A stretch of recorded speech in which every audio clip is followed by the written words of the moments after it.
দেখুন, আজ আমি চলে এসেছি আমার এই ডালিয়া গাছটা নিয়ে। দেখুন ডালিয়া গাছটাতে কত সুন্দর ফুল হয়েছে।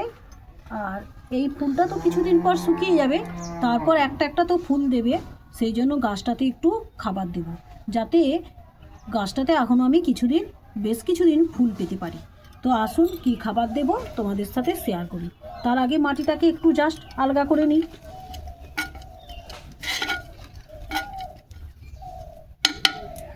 দেখুন, আমি নিয়ে চলে এসেছি শিংকুচি, হাড় গুঁড়ো আর নিমখোল। আর গাছটাকে চির সবুজ করে রাখার জন্য ইউরিয়া নিয়েছি, আর একটু ম্যাগনেসিয়াম সালফ নিয়েছি। এইগুলোকে মিক্সড করে আমি গাছের গোড়ায় দেব। দিলে এই গাছটার ফুল দিলেও গাছটা দুর্বল হবে না। আর আমরা সবাই জানি যে গাছ যখন প্রচুর পরিমাণে ফুল দেয়, গাছ অনেকটাই দুর্বল হয়ে সাদা টাইপের হয়ে যায়, ফ্যাকাশে হয়ে যায়। তো তার জন্য আগে থেকে যদি আমি খাবার দিয়ে রাখি, তাহলে গাছটা আমার সবসময় সতেজ থাকবে। তো সেই জন্য আমি দিচ্ছি। আর একটার পর একটা ফুল দেবে, আর ফুলগুলো বেশ বড় আকারের হবে। তো দেখুন, খাবারটা আমি দিয়ে দিলাম, আর বেশ ভরপুর করে অনেকটা করেই আমি খাবার দিলাম। আর গাছটাতে একটু জল দেবো।